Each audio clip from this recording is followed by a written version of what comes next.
Engagé sous-officier. Votre appartenance à la promotion adjudant-chef Fabretti est symbolisée par votre insigne.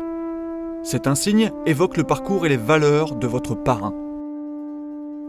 Sa forme est celle typique de l'insigne de votre école, l'École nationale des sous-officiers d'active. Le point armé d'un glaive représente votre formation de sous-officier.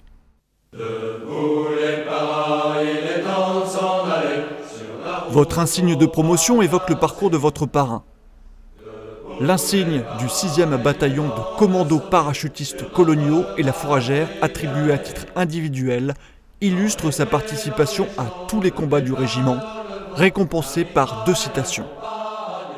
L'insigne du 1er régiment de chasseurs parachutistes témoigne de son engagement à Dien Bien Phu.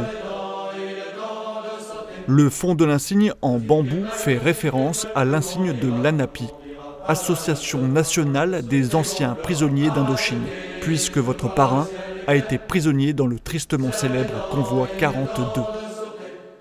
La devise du premier RCP, « Vaincre ou mourir », s'inscrit au centre. La Légion d'honneur complète l'insigne de promotion en bas à droite. Le ruban de la médaille militaire orne le côté gauche, le nom adjudant-chef Fabretti venant s'y inscrire en capitale noire. Claude Fabretti naît à Lille le 29 mai 1926. Ses parents italiens ont lutté contre le régime fasciste de Mussolini avant de fuir leur pays et de trouver refuge dans le nord de la France. Son enfance, il la vit dans des conditions de grande précarité. Après avoir obtenu son certificat d'études, il arrête l'école et trouve un emploi dans la maçonnerie pour soutenir sa famille. À l'âge de 18 ans, Claude décide de rejoindre la Résistance. Le 1er août 1944, il intègre ceux de la Résistance, l'un des groupements des forces françaises de l'intérieur durant l'occupation. Il participe activement à des actions de harcèlement contre les forces de l'Allemagne nazie dans le nord de la France. Il rencontre Bernard Nicoli, qui sert dans un autre réseau. Ils combattront ensemble, plus tard, en Indochine. Le 16 septembre 1944, il s'engage dans l'armée et rejoint le 110e régiment d'infanterie à Saint-Omer. Il se distingue une première fois dans la nuit du 3 au 4 avril 1945, au nord de Mardic, près de Dunkerque. Affecté au poste d'agent de liaison, il parvint à porter les messages et les renseignements confiés sous les violents tirs de l'artillerie ennemie. Au lendemain de la Seconde Guerre mondiale, il est envoyé en Indochine au bataillon porté du groupement blindé du Tonkin pour combattre la guérilla Viet Minh qui sévit au nord du pays.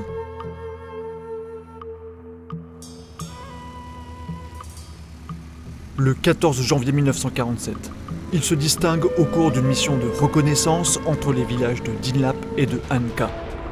Tireur d'élite à la mitrailleuse 50, il participe courageusement à l'assaut d'une position ennemie. Le lendemain, il apporte une protection très précieuse à sa section. Il attaque un poste avancé Viet Minh et permet de tenir la position sans subir de pertes amies. Un peu plus tard, il réplique efficacement une violente attaque entre les villages de Chou et de Luknam, puis, avec 3 de ses camarades, il se lance à l'assaut de positions ennemies, contraint l'adversaire à décrocher et récupère des armes et des munitions. Le 1er mai 1947, il rejoint le régiment d'infanterie chars de marine et rentre en France le 22 juillet 1948. Au lendemain de son retour, il est affecté au 6e bataillon de commandos parachutistes et est nommé caporal le 1er novembre 1948. Le 28 juillet 1949, il est de retour en Indochine. Il est promu caporal-chef le 1er octobre. Il se distingue le 22 mai 1950 lors de l'opération aéroportée Minos. Le 20 juin lors du dégagement du poste de Tuilienne A, puis le 27 juin à Chapley lors d'une embuscade. il parvint à progresser sous le feu des Viet Minh et à obliger l'adversaire à se replier. En mars 1951, à Dong Trigue, il maintient la cohésion de son équipe alors prise sous le feu adverse, tout en exfiltrant ses blessés. Touché par des éclats d'obus de mortier dès le début de l'attaque, il tient ses postes de combat jusqu'au lendemain, malgré la dureté des affrontements. En octobre 1952, Claude est de retour en métropole.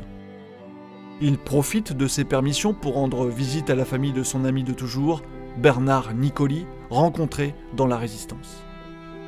Claude fait la connaissance de Rosa, cousine de Bernard. Ils se marient le 4 octobre 1952. De leur union naîtront Claude, Jacqueline et Gilles. Il rejoint le 10e bataillon colonial de commandos parachutistes qui deviendra le 2e bataillon du 1er régiment de chasseurs parachutistes. Malgré le temps qui passe, reste notre destin. Le 10 novembre 1952, il est promu sergent et retourne en Indochine le 28 décembre. Le 26 août 1953, il n'a que 27 ans quand il reçoit la médaille militaire pour service exceptionnel en Extrême-Orient. Le 31 octobre, avec la 4e compagnie du 1er RCP, il lance une contre-attaque à un assaut des Viet Minh à Ton Ao, pousse une reconnaissance dans les lignes adverses et parvient à ramener un blessé gravement atteint.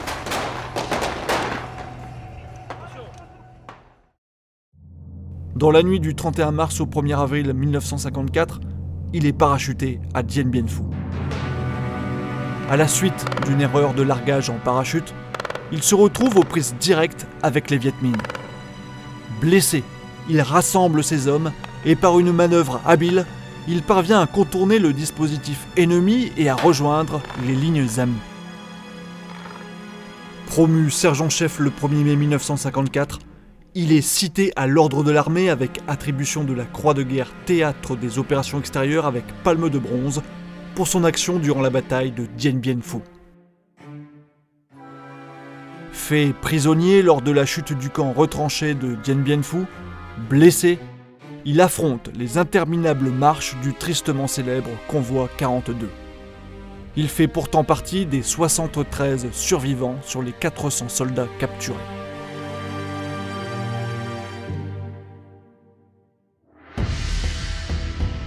Libéré, et après une longue convalescence, il est affecté le 1er juin 1955 au 3e bataillon colonial de commandos parachutistes, puis rejoint le 6e régiment de parachutistes coloniaux le 25 février 1956 à Marrakech. Il participe alors aux opérations au Maroc, avant de rejoindre l'Algérie le 10 juillet 1957. Promu adjudant à 32 ans le 29 juin 1958, il enchaîne plusieurs affectations en Afrique équatoriale française, achevant son séjour à Pointe-Noire en République du Congo le 6 juillet 1961.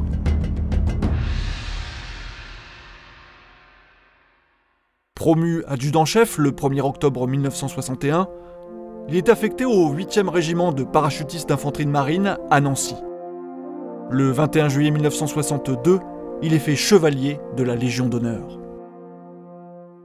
Le 3 octobre, il part en retraite. Néanmoins, il continue à traiter des dossiers secret défense au profit de la 2e région militaire. En 1977, il s'installe en Corse, à Ville di Pietrabugno. Il est séduit par le paysage qui lui rappelle la baie de Halong au Vietnam. Il s'adonne à sa passion pour l'histoire, la géographie, le jeu d'échecs et les marches. Bien que marqué par la perte de son fils Gilles et de son épouse Rosa, Claude n'a eu de cesse de s'occuper de ses enfants et de ses petits-enfants et de leur transmettre ses valeurs et ses qualités humaines. Le 27 janvier 2020, l'adjudant-chef Claude Fabretti s'éteint entouré des siens à l'âge de 93 ans. Élève sous-officier de la promotion adjudant-chef Fabretti. Ayez comme votre parrain le courage de risquer inlassablement votre vie pour notre patrie, pour la sécurité de nos concitoyens et la liberté. Ayez comme lui l'autonomie, l'initiative et le goût du risque maîtrisé. Lorsque vous aurez immanquablement des instants de doute dans vos missions futures, inspirez-vous de la détermination sans faille de votre parrain. Prenez exemple sur son comportement héroïque afin de garantir en tout lieu votre force morale.